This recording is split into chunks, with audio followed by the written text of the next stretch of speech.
Hello friends, welcome to short hand smart learning. प्रस्तुत है OP Shukla dictation. गति 80 शब्द प्रति मिनट। स्टार्ट।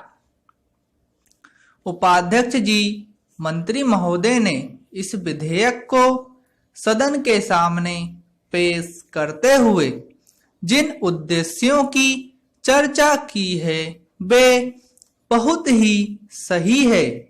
उनका पूरा पालन होना चाहिए। इस संशोधन विधेयक का समर्थन करते हुए मैं कुछ बातें अवश्य करना चाहता हूं।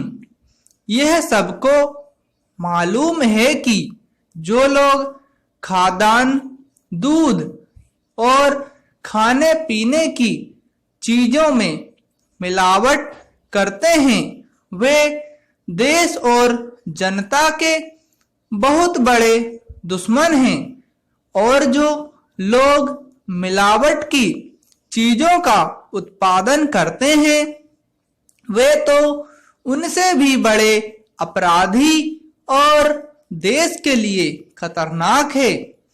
उनको नियंत्रित करने के लिए और समाज विरोधी कार्य करने से रोकने के लिए इस कानून में जो व्यवस्था की गई है उसका सर्वत्र स्वागत होना चाहिए, और इस बात का प्रयत्न होना चाहिए कि इसे शीघ्र ही और सख्ती से लागू किया जाए।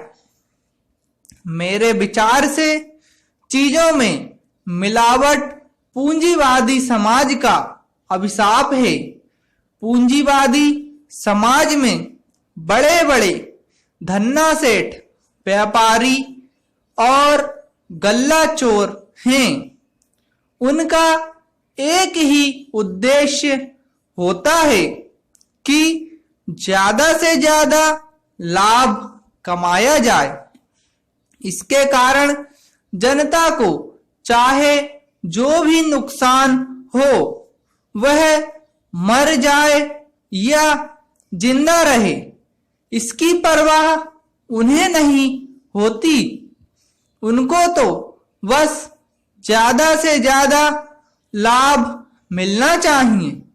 इसके विपरीत किसी भी समाजवादी देश में मिलावट की बात नहीं है। मैंने स्वयं एक देश में जाकर देखा है कि वहां सब चीजें शुद्ध मिलती हैं।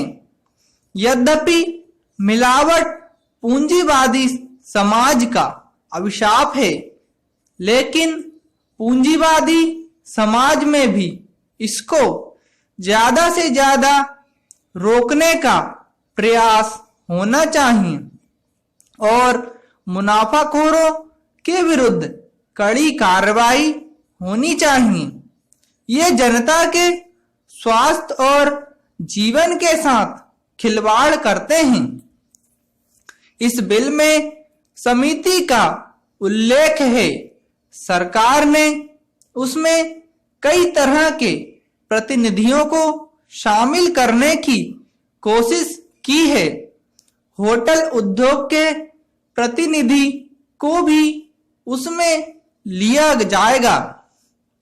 कई माननीय सदस्यों ने उसका विरोध किया है।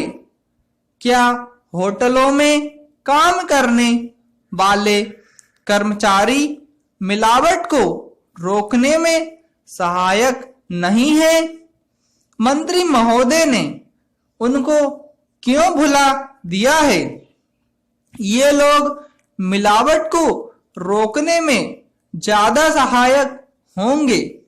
वे मालिकों के गलत काम को पकड़ेंगे, इसलिए उनके प्रतिनिधियों को भी शामिल करना चाहिए।